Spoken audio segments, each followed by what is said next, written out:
Well, good evening there, Trucker for Life. I hope you're doing good. Well, good evening there. And we are in Little Rock. Of course, that's Little Rock, Arkansas, for all those who do not know.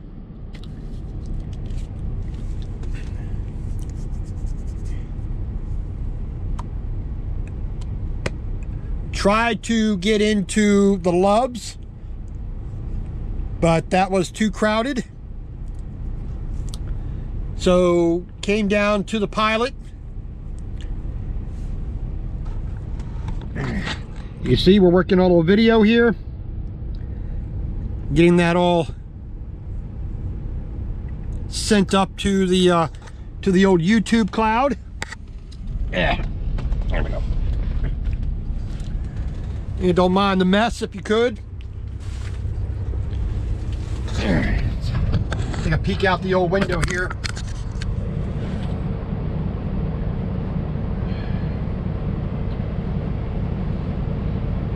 Put my shirt back on so I don't scare anybody. Let's turn the interior lights on here.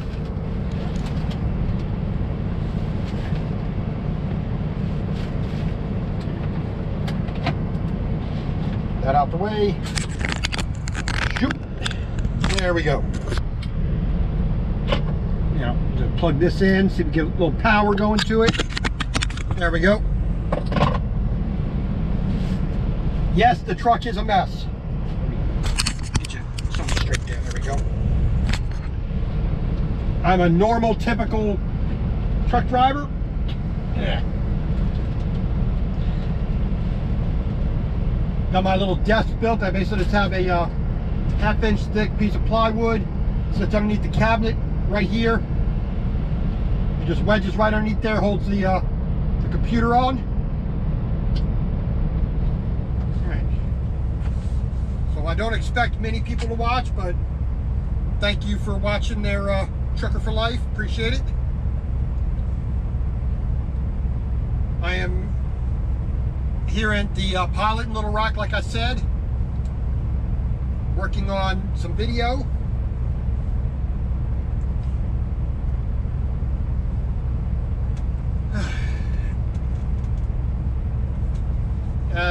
Just wanted to put a little something out and talk about the lack of ability to do one of the most basic things as a truck driver.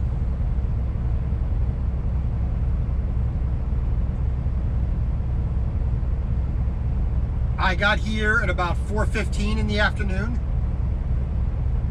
There was about 7 or 8 parking spots open.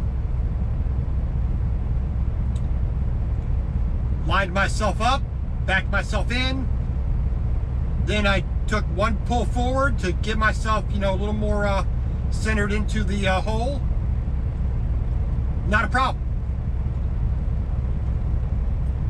But a couple of drivers came in after me, directly in front and to my left, on the road that's opposing, and 2 drivers in a row made 4 different attempts to park into a spot. Like I said, on the road that's opposing me, and 6, you know, 1, 2, 3, 4, 5, 6 trucks. There was 2 spots, and spot number 5 and spot number 6 to my, like I said, to the left of me, on the road that's facing me. One guy who appears to me to be trained by his trucking company and passed a driving test by his trucking company, instead of actually going and getting, you know, truly certified, you know, really getting his license.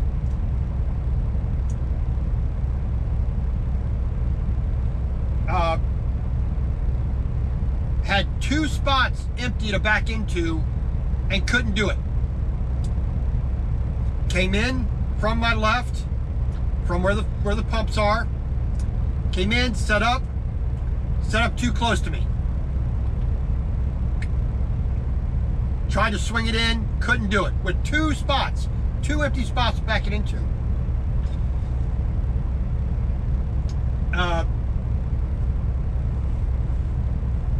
Backed in a little bit, pulled forward, backed in a little bit, pulled forward, then pulled around out to the street and pulled around again.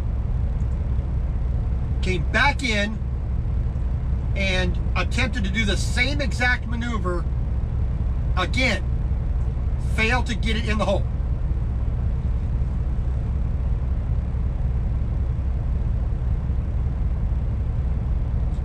Then he proceeded to go out to my right, went out to the exit onto the main road.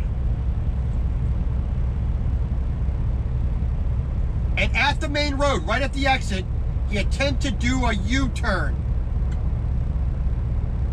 And if anybody knows the pilot at North Little Rock, Galloway Road, whatnot, knows what that little road is like. It's it's a one-lane road each way. There's a little bit of a shoulder, but not much. But he attempted to do a U-turn right there, blocking traffic.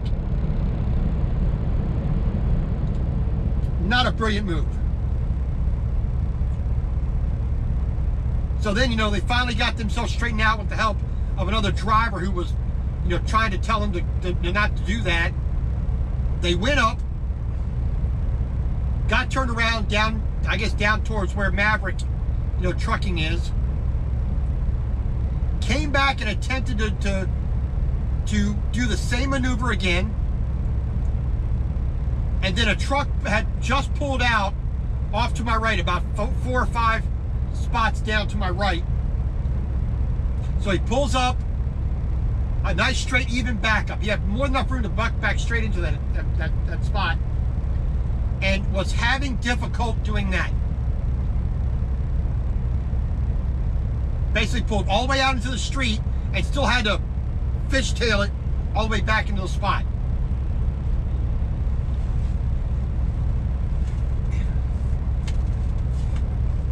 Which, that it doesn't give me any kind of confidence that this person can drive forward at highway speed and be safe when they can't back up at 2 miles an hour or less into a parking spot.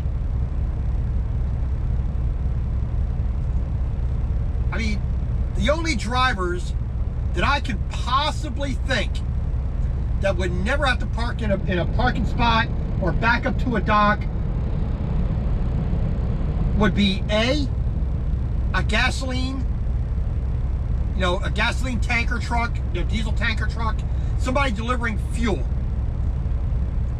I don't really envision a lot of times where this driver would actually need to back up to a dock as a normal part of what they do every day. Now, I may be wrong. Somebody who drives a tanker with fuel, let me know if I'm wrong.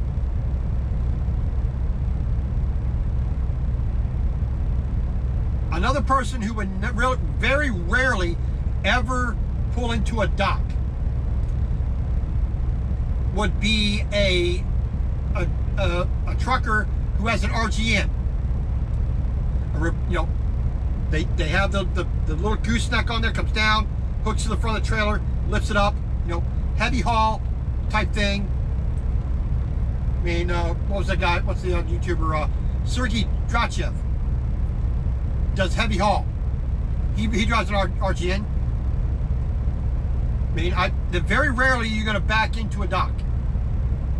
But there may be some other types of drivers who have no real reason to back into a dock as part of their job. Flatbed drivers like myself have little use for a dock, but there are still lots of times where I do back up to a dock. I still have to do it as part of my job. It's a lot less than it used to be than when I drove a van. But that's the kind of point that I'm trying to make here. That if you are a van driver,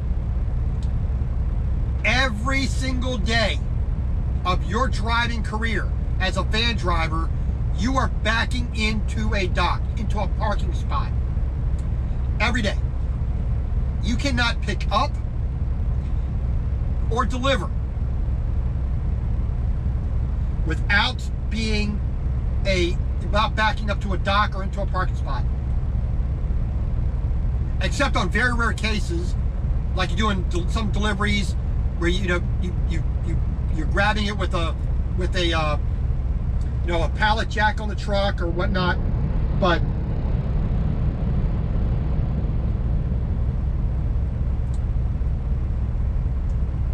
99.9% of the time, you part of your job is backing up to a dock, one way or another.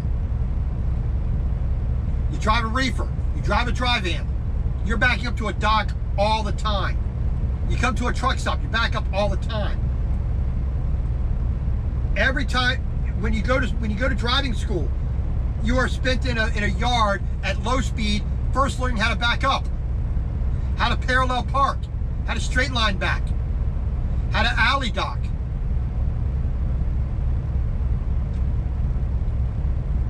In order to pass your test, you have to do that stuff. How do you not do that? But I sat here for 25, 30 minutes watching the first guy not able to get it. A second guy came in, and this guy, I'm going to give him a little bit of a shout out. He drives for Red Classic. He's driving a Mack truck. He pulled in, backed in. 30 seconds later, he's backed in the hole, and he's letting other trucks go by so that, he's waiting so that he can pull forward once or twice, make sure he's nice and even in his spot, and backed into the hole. It took him 30 seconds. The same exact spot the guy before him couldn't do. The same amount of room, the same length of truck, everything's the same. Just the skill level was not there for the first driver.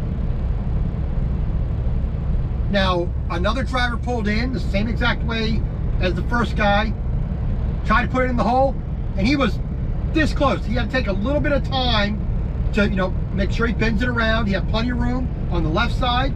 He had plenty of room on the right side. All he had to do is take a little bit extra time because he was basically 85% there. He would have had it. He had all the room in the front. He had plenty of swing out for his tractor. He wasn't going to hit anybody. But apparently he couldn't do it either. So he pulled off and went elsewhere.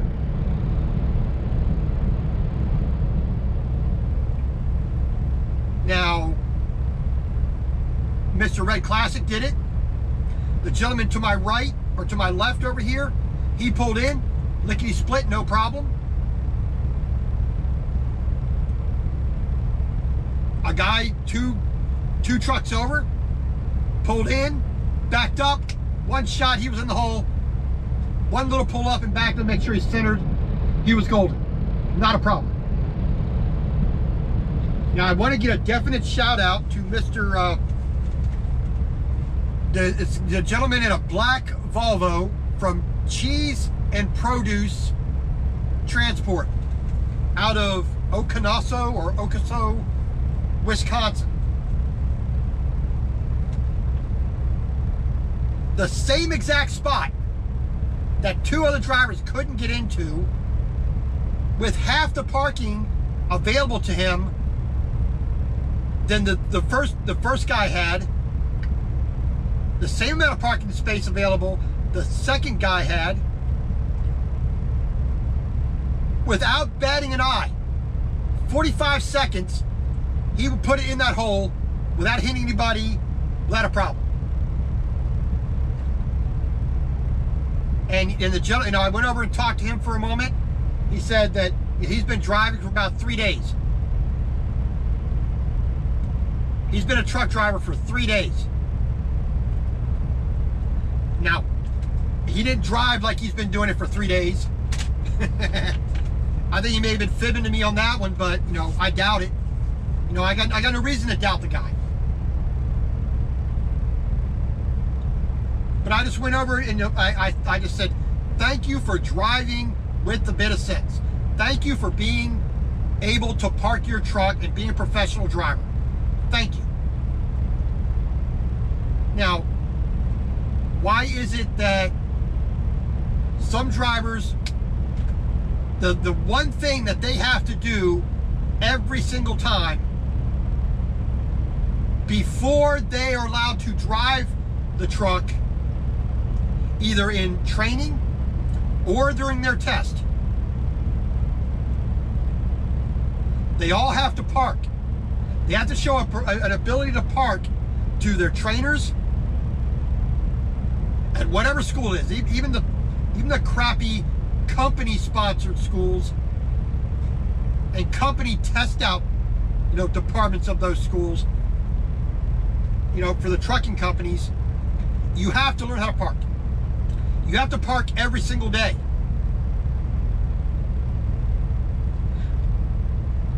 Why is it so hard for some people? The first thing I ever did when I was going to get when I went to CDL school, I didn't go through a trucking company. I actually saved up my money, went to a real trucking school. The first thing we did, the very first thing we did, was learn how to park, to put it in a dock, how to straight line back, how to offset to the left and to the right, how to alley dock. You're not alley docking here. You're not doing a 90-degree alley dock here. But, you know, I guess it's not for everybody. You know, maybe I'm just an arrogant SOB for thinking people should park to do one of the most basic things in trucking. Maybe that's just me. Maybe I'm arrogant in my assessment, excuse me, of my own abilities. There we go. I'm gonna put my glasses on so I can see. I don't know why I don't have them on. All right, put that right back where it is. But I think that's one of the things that gets me about trucking nowadays. I mean, granted, my experience is very limited. Maybe I'm not seeing things clearly or understanding all the nuances going into it, but I guess as someone who has driven a motor vehicle and driven, you know, work vehicles, I mean, I drove a 10-ton, you know, chipper truck, you know, for a tree company with a chipper on the back that I couldn't see. I learned how to back up, you know, driving that. A trailer I couldn't see, having to back it up, you know, I learned how to back up. I learned how to unhook and rehook to it when I couldn't see it.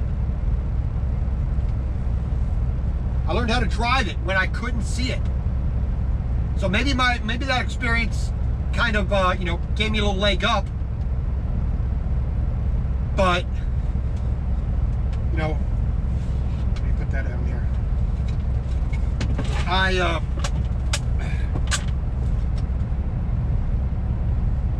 Actually got to turn the AC on for it to work.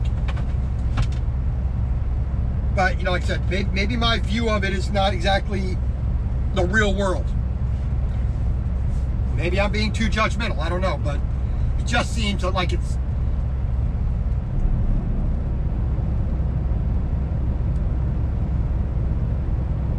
maybe, like I said, maybe my view is skewed, I don't know.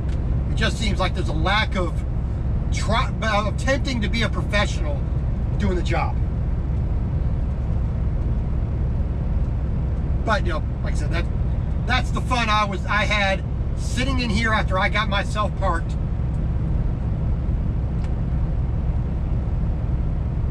So, you know, the fun we all get to have in the truck stops. I mean, I intentionally, you know,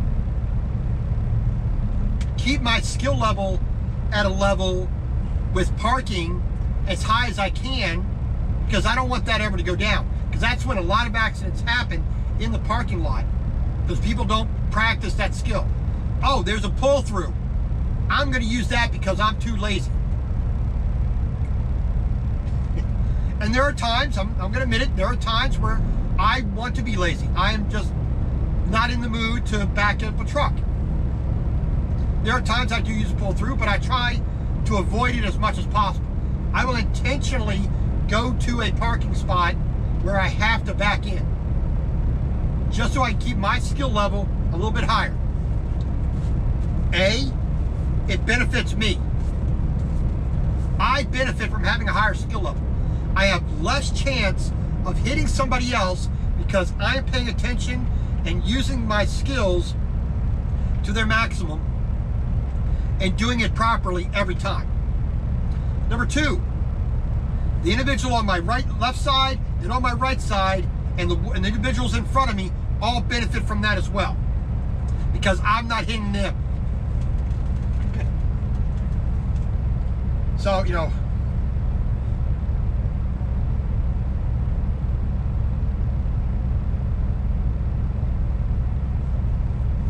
it's just one of the things that it just boggles my mind. You know, when you go to do a job, try to be the best you can at it. It may only be a job to you. It may only be something you're doing temporarily. But you should aim always to be the best you can at that. You know, I worked at Pizza Hut. I tried to be the best cook. I tried to be the best cashier, the best driver, the best head driver of my branch, the best driver trainer for the entire franchise in Baltimore, the best supervisor, shift supervisor that I could be for 1, 2, 3. I got called into 5 different branches to help them out. I tried to be the best arborist I could be, to be the best pesticide applicator I could be, to be the best warehouse clerk I could be, customer service, stock boy, you know, day laborer, carpenter, whatever it was. I tried to be the best I could be for my own satisfaction.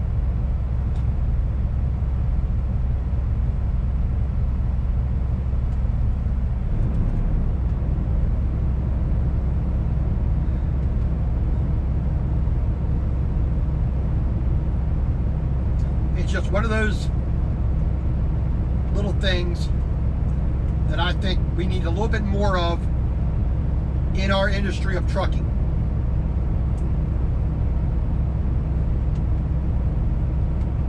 And unfortunately, it just seems you have a couple different classes of truck driver out there. Yes, you got your steering wheel holder. They got their CDL, their Class A, their Class 1, whatever you want to call it, their truck driving license. They went to a truck driving company. They applied for a job, and part of that was getting their CDL. They went through the company's training program. The company administered the test, and the company gave out the license. I find that wrong. I think that is very wrong to do that. Because as I've seen it and talked to some of these truck drivers out here, and you know, I've seen that they are not great truck drivers. Very few of the people who come through there are taking it as seriously as you can. If you can't invest the money to actually go to a regular CDL school, you know, yes, that is an option. But here's where it gets wrong. The individual states, Georgia, Montana, Alaska, New Hampshire, California, the states that allow the trucking company to A, train for a CDL. That apparently I have no problem with.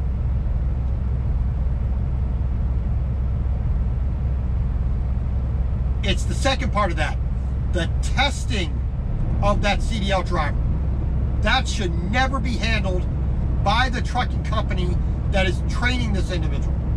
Because just from this is anecdotal, this is not pure science or statistics, this is the observation I've had.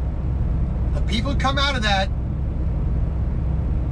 the vast majority of them, not all of them, the vast majority of them are not truly competent. It seems like they're being pencil whipped through the process. Now, some of these people may actually be doing the best they can with the training they were given. And hopefully they actually are performing correctly to get that sign off for their CDL.